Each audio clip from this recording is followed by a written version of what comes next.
Teman pemilih kembali bertemu di saluran YouTube KPU Kabupaten Magelang, dan saat ini teman pemilih sudah bergabung bersama kami di posting podcast informasi penting, podcastnya KPU Kabupaten Magelang, menyampaikan informasi, meningkatkan partisipasi dalam edisi spesial semarak peringatan hari ulang tahun ke-80 kemerdekaan Republik Indonesia. Dan tentu saja telah hadir di posting kita kali ini Ketua KPU Kabupaten Magelang, Bapak Ahmad Raufik SSM Kesos, dan langsung saja kita akan sapa beliau. Selamat datang Pak di posting, salam merdeka. Merdeka, selamat bergabung teman-teman pemilih dimanapun Anda berada. Semoga selalu merdeka, lahir maupun batin. Alhamdulillah, amin. Baik Pak, sesuai dengan tema edisi spesial posting kali ini, semarak peringatan kemerdekaan Republik Indonesia yang ke-80. Sebagaimana kita tahu, pemerintah telah menetapkan satu tema untuk perayaan kita pada tahun ini, yaitu Bersatu Berdaulat, Rakyat Sejahtera, Indonesia Maju. Apa Pak kemudian yang bisa ditangkap dari tema besar peringatan kemerdekaan Republik Indonesia yang ke-80 tahun ini? Dari tema ini secara awam kita menangkap bahwa pemerintah ingin mengajak semua rakyat yang banyak perbedaan-bedaannya ini menjadi satu. Menjadi satu langkah dalam menyongsong kemerdekaan yang lebih ke depan. Jadi dengan bersatu itu maka rakyat akan sejahtera dan pada gilirannya Indonesia akan maju. Dan ini terus-menerus diangkat oleh pemerintah agar kesadaran itu semakin tumbuh, semakin menandes di hati kita, sehingga menjadi penggerak bagi kita semua, bagi generasi muda, bagi semua masyarakat untuk bersatu padu, termasuk untuk menentukan nasib bangsa. Betul, ya Pak ya. Betul, Baik, kemudian terkait dengan merdeka itu berarti bebas menentukan nasib sendiri, tidak dipengaruhi pihak lain. Kalau kemudian dikaitkan dalam konteks pemilu, seperti apa Pak KPU memaknai kemerdekaan itu sendiri? Ya, di peringatan 17 Agustus ini sebenarnya menjadi hal yang monumental bagi KPU, karena bukan saja Indonesia sudah bebas dari penjajah, tapi sungguhnya ada peristiwa, ada sejarah di mana para tokoh pendiri bangsa ini, para BPUPKI, Badan Penyelidik Usaha-Usaha Kemerdekaan Indonesia, sejak Mei sampai menjelang Indonesia diproklamirkan itu 7 Agustus, itu setidaknya ada 62 tokoh yang berbicara, yang mengungkapkan bahwa pemerintahan yang akan dibentuk dengan Indonesia Merdeka ini adalah pemerintahan yang demokratis. Maka dari situ sebetulnya KPU mendapatkan justifikasi historis bahwa penyelenggaraan pemilu ini erat kaitannya dengan kemerdekaan ini. Tidak akan ada pemerintahan yang demokratis kalau tidak ada pemilu. Dan itu menjadi hal yang menarik bagi kita. Nah, pasca diproklamirkannya 17 Agustus itu kemudian BPKI yang sudah berubah namanya dari BPUPKI melakukan sidang, dan 3 hal yang diambil keputusannya. Satu adalah menetapkan Undang-Undang Dasar 45 sebagai konstitusi, sebagai undang-undang dasar, kemudian menetapkan dan mengesahkan Soekarno dan Muhammad Hatta sebagai presiden dan wakil presiden, dan yang ketiga adalah selama belum terbentuk MPR dan DPR, maka tugas-tugas presiden dibantu oleh komite di nasional yang menggantikan DPR maupun MPR yang akan terbentuk ini. Nah, itu yang kira-kira kalau dikaitkan dengan kerja-kerja KPU itu ada di situ, Mbak ya. Termasuk pemilu itu adalah wahana atau media bagi kita warga negara untuk menentukan atau menentukan pilihan kita sendiri ya Pak ya, dalam memilih pemimpin, termasuk di dalamnya seperti itu Pak? Ya, betul. Jadi termasuk salah satu sendi pemerintahan yang demokratis itu adalah pemilihan yang jujur dan adil. Dan jujur adil ini yang kemudian menginspirasi agar setiap pemilih itu ya harus merdeka. Dia tidak boleh tertekan. Merdeka menggunakan hak pilihnya ya Pak ya. Sesuai dengan hati nurani ya, sesuai dengan ekspresinya dia. Dan itu kuncinya Mbak di situ. Baik Pak, kalau kemudian kita sedikit beralih, tentang perayaan kemerdekaan itu kan selalu identik dengan bagaimana menggugah semangat nasionalisme kita sebagai generasi bangsa. Nah, bagaimana KPU, khususnya KPU Kabupaten Magelang, merefleksikan nilai-nilai nasionalisme itu dalam rutinitas kerja, Pak? Di KPU itu ada rutinitas ya, yang itu sudah diatur dengan regulasi oleh KPU RI bahwa setiap hari Senin kita selalu melakukan apel atau upacara jika pas ada momentum peringatan hari-hari besar. Dan kemudian tiap hari Selasa, hari Rabu sampai hari Jumat itu tiap jam 10 kita selalu diperdengarkan dan kita mengambil posisi tegap untuk satu ada pembacaan Pancasila. Kemudian berganti hari Selasanya ada ada janji-janji dari Panca Prasetya dan seterusnya gitu Mbak. Jadi ini itu pembacaan selalu, Pancasila termasuk di dalamnya ya. Ini apakah ini kemudian rutin Pak setiap pekannya dilaksanakan di kantor-kantor gitu? Kantor kita sudah bentuk petugas piketnya sehingga siapapun yang menjadi regu piket pada hari itu maka dia sudah otomatis. Dan pegawai atau PNS atau ASN yang bekerja di KPU itu tiap jam 10 ya sudah sadar bahwa ini sebentar lagi akan ada momentum pembacaan Pancasila, maka semua ambil posisi berdiri, kemudian tinggal jadwalnya apa waktu itu, ada Pancasila atau Indonesia Raya atau apa itu, sehingga dengan demikian maka nasionalisme itu akan selalu terpatri karena selalu diingatkan bahwa kita menikmati kemerdekaan itu bukan seperti diberikan, Pak, bukan perkara mudah ya, Pak ya. Bukan perkara mudah, tapi ini adalah hasil perjuangan para pahlawan kita, hasil doanya para pahlawan dan para pendiri bangsa ini, dan kita sekarang saatnya untuk mengisi, saatnya untuk memperbaiki kondisi, dan jangan lupa pada para pahlawan ini ingatlah jasa-jasanya, ingatlah perjuangannya, sehingga tidak ada alasan bagi kita ini untuk tidak menghormati maupun tidak mengisi kemerdekaan ini. Dan semoga apa yang refleksi nasionalisme itu tidak hanya sekedar rutinitas ya Pak, insya Allah sekedar rutinitas ataupun ritual semata gitu. Ya. Baik Pak, ini kan kemudian kita tahu kebijakan untuk membentengi nasionalisme itu sudah dikeluarkan pemerintah, termasuk di dalamnya adalah kemudian kita rutin ada mendengarkan lagu Indonesia Raya, pembacaan Pancasila. Namun kita tentu tidak bisa menafikan Pak kondisi kita sekarang ini dengan di era teknologi informasi yang begitu pesat perkembangannya, kemudian media sosial berkembang dengan begitu cepat diikuti oleh seluruh lapisan masyarakat yang kemudian akan memunculkan semacam gerakan-gerakan kemudian di media sosial muncul di timeline seperti misalnya tagar Indonesia Cemas, kabur aja dulu. Nah ini kan kemudian seakan-akan menunjukkan degradasi nasionalisme di kalangan generasi bangsa. Nah ini sikap seperti apa Pak yang kemudian menyikapi kondisi seperti ini Pak di dalam rangka kita peringatan kemerdekaan Republik Indonesia ini? Tentu itu bagian dari masukan masyarakat ya, bagian dari masyarakat dan menjadi koreksi bagi kita bersama bahwa kondisinya memang Indonesia ini harus diisi terus, harus diperjuangkan terus karena tantangannya itu memang cukup beragam ya, baik yang dari internal sendiri, kondisi kemiskinan, kondisi lapangan kerja maupun dari internasional yang sifatnya itu tidak bisa ditawar ya, kondisi global ini. Baik, teman pemilih, bincang kita makin menarik. Tahan dulu Pak untuk informasi penting lainnya. Kita akan ikuti terlebih dahulu informasi yang akan hadir berikut ini.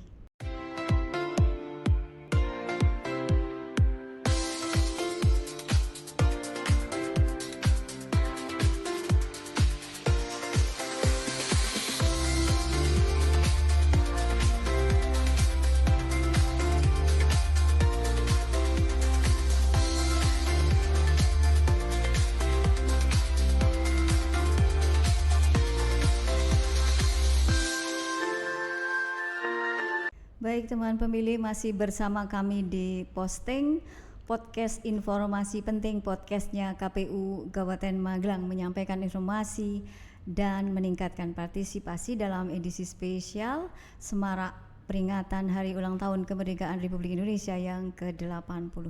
Baik Pak Raufik, kita lanjutkan bincang-bincang kita kali ini Pak, terkait dengan tema besar peringatan ulang tahun kemerdekaan Republik Indonesia yang begitu sakral ini.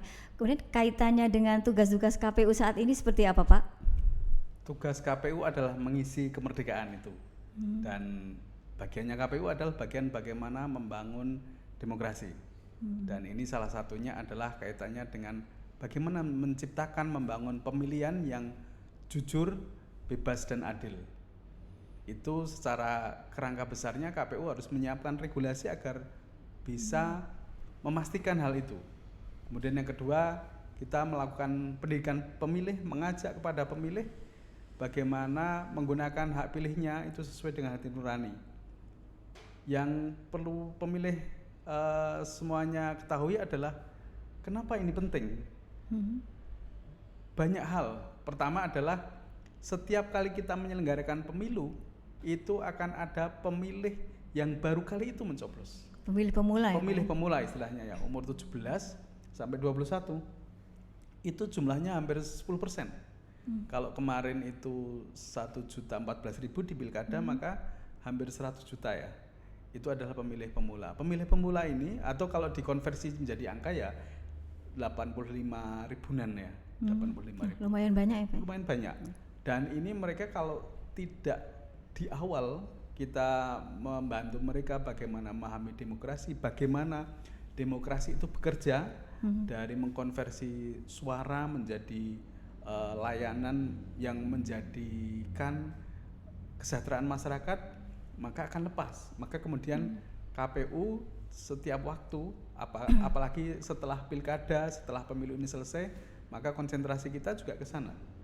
Bagaimana menyapa, menyentuh pemilih pemula ini yang masih ada di sekolah, kemudian masih ada di pondok, masih ada di lingkungan kampung mereka untuk menggunakan hak pilih secara benar, secara jujur dan secara bertanggung jawab. Nah, tantangannya Mbak, pemilih pemula ini itu setelah mereka lulus SMA, itu bagi yang mampu mereka melanjutkan kuliah di luar kota. Ya alhamdulillah kita sudah punya lumayan beberapa perguruan tinggi yang ada di Magelang sehingga bisa menampung. Tapi kalau tidak, mereka keluar kota. Dan bagi yang mereka kurang mampu, kurang beruntung, mereka ini kemudian bekerja di luar kota. Nah, kita sudah upayakan bagaimana menyapa, memberikan pendidikan pemilih bagi mereka saat-saat mereka di SMA. Tapi setelah lulus SMA ternyata mereka bekerja di luar.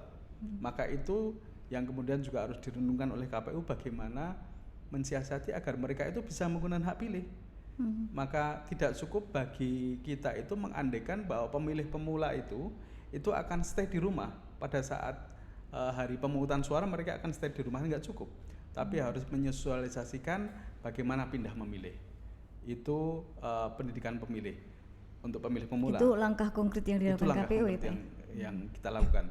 Di samping itu kita juga melakukan yang disebut dengan pemutakhiran data pemilih berkelanjutan. Memastikan semua warga yang sudah punya hak pilih itu terdaftar. Meskipun tidak dalam tahapan pemilu atau pemilihan ya Pak ya? Meskipun tidak di tahapan ini.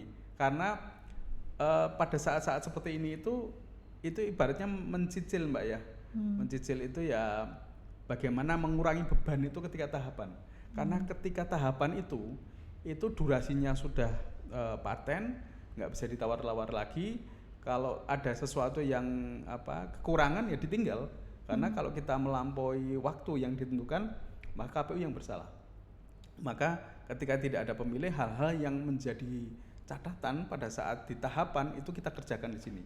Misalnya orang yang tidak punya identitas kependudukan, itu kan nggak bisa kita masukkan dengan nama tanpa NIK, tanpa NK kan nggak bisa. Maka ya ketika hal seperti ini, ketika tidak ada pemilu seperti ini, itu bisa diupayakan dan kita bisa berkoordinasi lebih leluasa. Nah, bentuk pendidikan pemilih ini bermacam-macam. Ada yang KPU Gustu School, Kita mengunjungi sekolah, meminta waktu, kemudian ada yang sifatnya kalau waktunya pendek ya kita masuk ke kelas. Tapi kalau waktunya cukup panjang ya ada simulasinya, kemudian ada gamenya itu kayak sekarang ini lagi musim pemilihan ketua OSIS, maka kita melakukan pendampingan. Pendampingannya bukan hanya mekanisme bagaimana melakukan pemilihan, tapi menyentuh pada sisi-sisi hati, sisi-sisi nurani bagaimana menggunakan hak pilih. Karena nanti ketika mereka sudah di masyarakat, godaan-godaan untuk tidak memilih sesuai dengan hati nurani itu banyak itu kan. Nah, kalau pemilihan ketua OSIS kan tidak ada lagi money politik ya, insya Allah ya. Tapi kalau sudah geser dari sekolah ke masyarakat, pemilihan pemilu, pilkada itu pasti ada godaan-godaan itu akan tinggi, dan itu harus disampaikan kepada mereka agar ini potensinya loh, potensi untuk tidak memilih sesuai dengan hati nurani.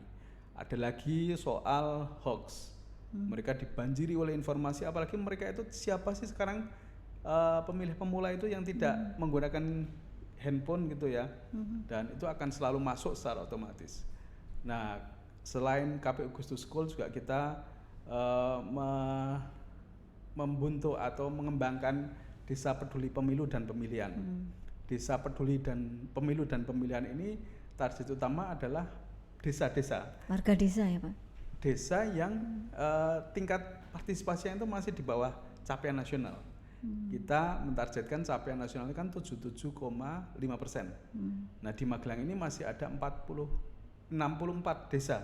Secara rata-rata masih di bawah capaian itu, dan itu kemudian kita pilih mana yang sesuai dengan kriteria kita agar kemudian nanti terbentuk kader-kader yang peduli pemilu dan pemilihan.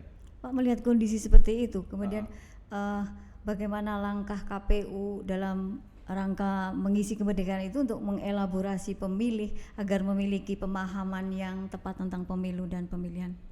Ya, salurannya yang mungkin bisa dilakukan tadi ya ke sekolah gitu ya. Kemudian kita juga menggunakan media sosial. Media sosial kita isi dengan konten-konten bagaimana menjadi pemilih yang baik, menjadi pemilih yang cerdas, yang pinter, yang tidak termakan hoax gitu ya. Dan kita banjiri informasi-informasi yang betul, termasuk tadi yang terpenting sebenarnya bukan teknisnya memilih, mencoblos, tetapi bagaimana pemilih itu memilih dengan hati nurani tadi ya.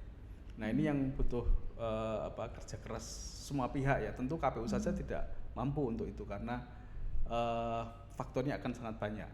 Dan selain tadi ya, kita ada KPU Gustu School, ada Desa Peduli Pemilu dan Pemilihan, kita juga ada lagi podcast ini. Podcast ini setiap saat kita gunakan untuk melakukan pendidikan pemilih sesuai dengan temanya. Kalau seperti ini ada momentum 17 Agustus, maka ya kita mix agar temanya ini berkaitan dengan kemerdekaan. Kemudian kalau di pemutakhiran data pemilih berkelanjutan, kita juga ke sekolah menyasar teman-teman yang pemilih pemula yang baru akan 17 tahun atau sudah 17 tahun tapi belum terdaftar. Kemudian juga ke desa mengupdate yang kemarin masih jadi pemilih tapi karena takdir sekarang sudah dipanggil oleh yang kuasa, sudah di ruang sebelah ya, di kuburan. Jadi KPU punya kewajiban untuk memutakhirkan data tersebut. Kita punya kewajiban untuk selalu memutakhirkan itu. Jadi yang meninggal, yang sekarang menjadi TNI, kemudian yang sudah pindah keluar kota, itu akan kita TMS, tidak memenuhi syarat. Kita coret, nanti kita plenokan bersama dengan partai ada di situ, ada stakeholder. Kemudian yang sudah 17 tahun, yang purna tugas dari TNI Polri dan pindah masuk ya kita daftar sebagai pemilih baru di Kabupaten Magelang. Varian kegiatannya ada KPU on the spot ya. Kalau ada keramaian kok KPU ada di situ, ini biasanya KPU muncul di situ, hadir KPU on the untuk spot, menyapa pemilih ya Pak ya. Kemudian ke koordinasi dengan stakeholder untuk bagaimana mengupdate itu semuanya, informasi itu semuanya. Kita ke desa, ke kecamatan, silaturahmi, bagaimana mengupdate data pemilih ini sehingga menjadi semakin valid. valid, komprehensif, Ya. dan mutakhir ya Pak ya. Mutakhir, akurat. Baik, teman pemilih, perbincangan kita semakin menarik dan tentu saja Pak simpan dulu informasi pentingnya, kita akan jeda terlebih dahulu untuk informasi berikut ini.